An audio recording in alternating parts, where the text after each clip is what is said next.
CAPF-AC 2023 feedback topic programme में ये topic number 2 है। एक्चुअली ये टॉपिक कल मुझे देना था, but due to travelling I was not able to do. So ये टॉपिक आज मैं प्रेजेंट कर रहा हूँ। लास्ट जो है, मैंने इसके पहले वाले संडे को हमने वन टॉपिक आपको दिया था। आज ये सेकंड टॉपिक है। इनफैक्ट देखो, जो आप प्रीवियस ईयर पेपर देखो, previous year paper best way है टू लुक फॉरवर्ड कि हमें किस ढंग से टॉपिक को देखना है, किस ढंग से टॉपिक को समझना है। अब देखो, जितने भी टॉपिक्स यूपीएससी पूछते हैं हाल के दिनों में, आप टॉपिक्स को प्रिडिक्ट कर सकते हो, लेकिन ऐसा नहीं है कि आप लिमिटेड टॉपिक्स दोगे। अब सपोज 100 टॉपिक्स आप करते हो, नॉर्मल 100 टॉपिक आप प्रॉपर तरीका से यदि कर लेते हो, तो मोर और लेस बहुत सारी चीजें आपको कवर होती है। और कुछ टॉपिक्स यदि कवर नहीं होती है, तो वो आपका जो है उसका हेल्प आप ले सकते हो डायरेक्टली। कोई जरूरी नहीं है। हाँ, कुछ टॉपिक जैसे है डायरेक्टली आपको मिल जाता है, कुछ टॉपिक्स जो है इनडायरेक्टली, या कुछ टॉपिक जो है उसके आप यूज उसका कर सकते हो। ओके, सो ये आज हम टॉपिक नंबर 2 जो देखते हैं, इसमें यह है weaponisation of energy in world affairs is new reality. जो वैश्विक मामलों में ऊर्जा का शस्त्रीकरण है, एक नई वास्तविकता है। रशिया यूक्रेन जो क्राइसिस है, आप देख रहे हो कि वो आपका 9 मंथ्स कंप्लीट हो चुका है। इनफैक्ट 24 नवंबर को 9 मंथ कंप्लीट हो गया। उसके बावजूद भी अभी देखो, ये इसका कोई कंक्लूजन नहीं दिख रहा है।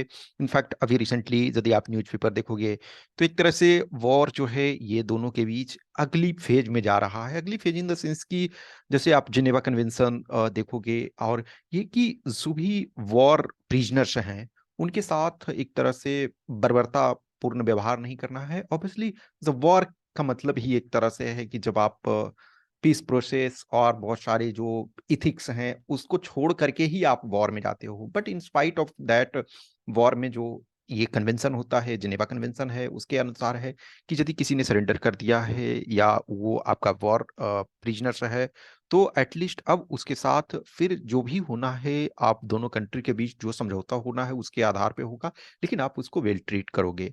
अब ये जैसे ये टॉपिक अभी आप देखोगे कि पाकिस्तान में भी आर्मी चीफ जो पाकिस्तान के हैं, वो 6 ईयर बाद अपना पोस्ट छोड़ने के लिए रेडी हुए हैं। तो नए जो चीफ बन रहे हैं, उसमें भी उन्होंने जिक्र किया जो प्रिजनर्स ऑफ वॉर की, जो 93,000 सोल्जर्स पाकिस्तानी के थे। लेकिन उन्होंने बोला कि एक्चुअली वो 93,000 वो सोल्जर नहीं थे, 34,000 के आसपास ही सोल्जर थे, बाकी अदर स्टाफ थे। बट चलो, हम उसमें डिटेल में नहीं जाएंगे। लेकिन जो अभी वर्ल्ड में चल रहा है, एनर्जी एनर्जी एक ऐसा चीज है कि जो इम्पोर्टेंट है किसी के लिए भी। आप आज के डेट में इनफैक्ट हिस्ट्री इज विटनेस की, जब हम सभ्यता में आगे बढ़े, यानी कि जब हिस्टोरिकल पीरियड में पहुंचते हैं, तो एनर्जी जो है एक इम्पॉर्टेंट आपका रिक्वायरमेंट है। अब एनर्जी हर टाइम में डिफरेंट तरीके में यूज हो रहा था।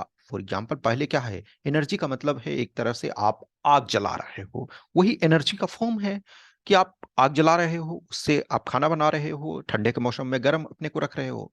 लेकिन जैसे जैसे इलेक्ट्रिसिटी, गैस, पेट्रोलियम, ये सब का जब जब खोज हुआ, जब वो एग्जिस्टेंस में आया, तो एनर्जी का फॉर्म जो है वो बदल गया।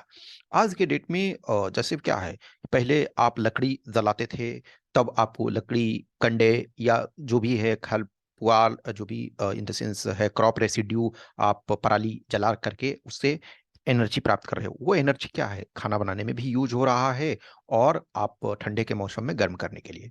जैसे अभी फॉर एग्जांपल नॉर्थ इंडिया में देखो, इस समय अब ठंडा स्टार्ट हो चुका है। तो ठंडा में क्या है कि कुछ लोग देखोगे गांव में आग जलाते हैं, और वहाँ 10-15 लोग बैठते हैं। क्यों? क्योंकि आपको ठंडे के मौसम में गर्मी चाहिए।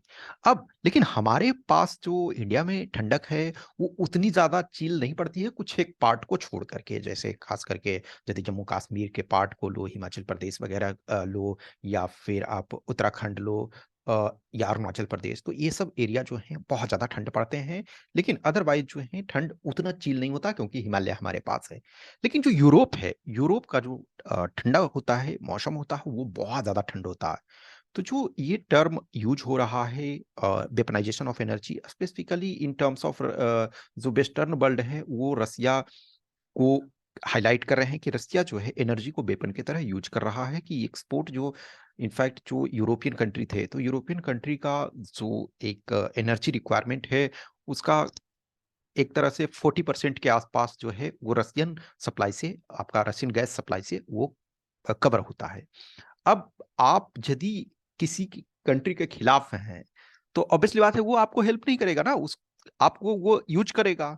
तो आप ठंड में एकदम चील में हैं, उसके बाद आपसे बार्गेनिंग कर रहा है, तो आपके पास जो बार्गेनिंग पावर कम होगा। जैसे फॉर एग्जांपल आप इसको एक ऐसे समझो कि आप बहुत भूखे हैं, बहुत भूखे हैं, आपको रोटी अब चाहिए।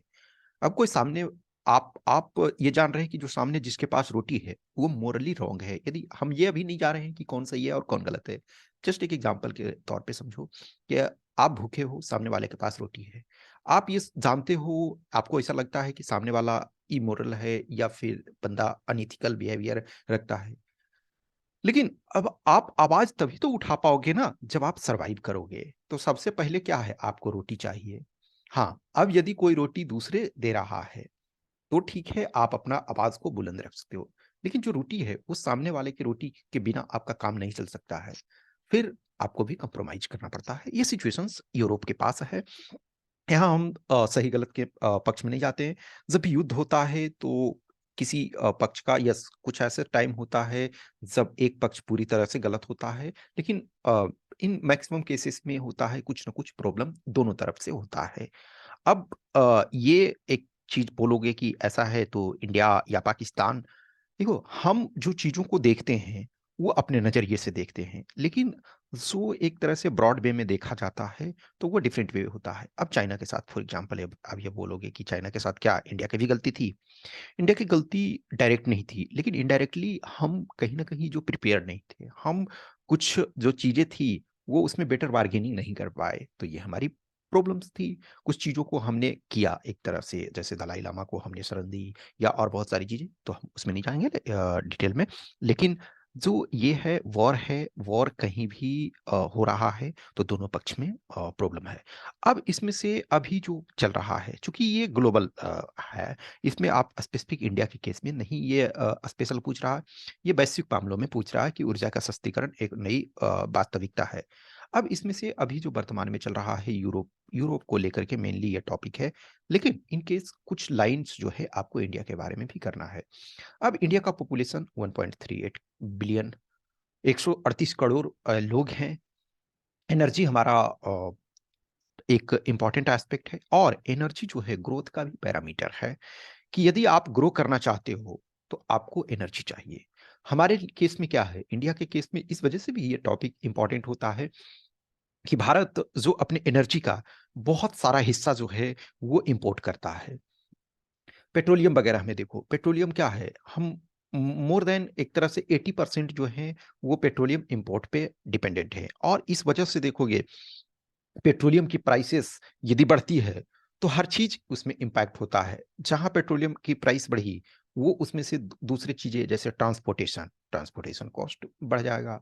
तो ट्रांसपोर्टेशन कॉस्ट जब बढ़ेगा तो गुड्स एंड सर्विसेज का भी कॉस्ट बढ़ेगा। अब एक मजदूर मान के चलो है कि कहीं जा रहा है, उसे 20 रुपी किराया देना पड़ रहा था, अब उसे 50 रुपी किराया देना पड़ रहा है। ऑब्वियसली डायरेक्टली इतना जंप नहीं होता है, तो 20 से सपोज 30 हो गया, तो 30 हो गया तो वो 10 रुपी बढ़ा, तो वो 10 रुपी की जगह 15 रुपी, 20 रुपीज अपना वो सैलरी बढ़ाएगा। क्योंकि उसके सिर्फ यही किराया ही नहीं बढ़ा ना, उसको और जो खाद्य पदार्थ जो खरीद रहा था उसको भी महंगा उसे खरीदना पड़ रहा है, क्योंकि उसमें भी ट्रांसपोर्टेशन कॉस्ट लग रहा। तो हर वो चीज के लिए जो है कॉस्टली होता है। तो ये इंडिया के केस में भी इसको ये करोगे। और जो भी ये टॉपिक्स दे रहे हैं, ये टॉपिक जस्ट नहीं है कि आप रैंडम देखे टॉपिक उसको लिखने लगे, इस टॉपिक के बारे में सोचो। आप बहुत सारे जो टॉपिक्स देख रहे हो जो प्रीवियस ईयर में पूछे गए हैं, तो वो ऐसे टॉपिक्स होते हैं जो समटाइम आपको सोचने पर मजबूर करता है। और आप ये सोचोगे समटाइम क्या होता ना कि रैंडम आप एग्जाम हॉल में गए और एग्जाम में सोचोगे कि यस अभी हम ये उसको सोचे टॉपिक को और उसको लिखना शुरू करें, तो ये एग्जाम में बहुत डिफिकल्टी होती है, क्योंकि आपके पास 18 से 20 मिनट्स का टाइम मिलता है।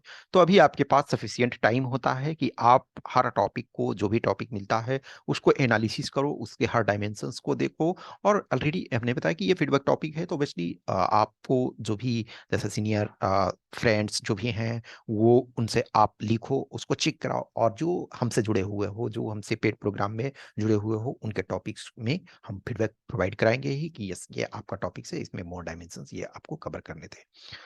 कुछ भी क्वेश्चंस, क्यूरी, डाउट्स रहता है तो आप मैसेज करें इस व्हाट्सएप नंबर 8527146498 पे, या टेलीग्राम नंबर 7404909669 पे।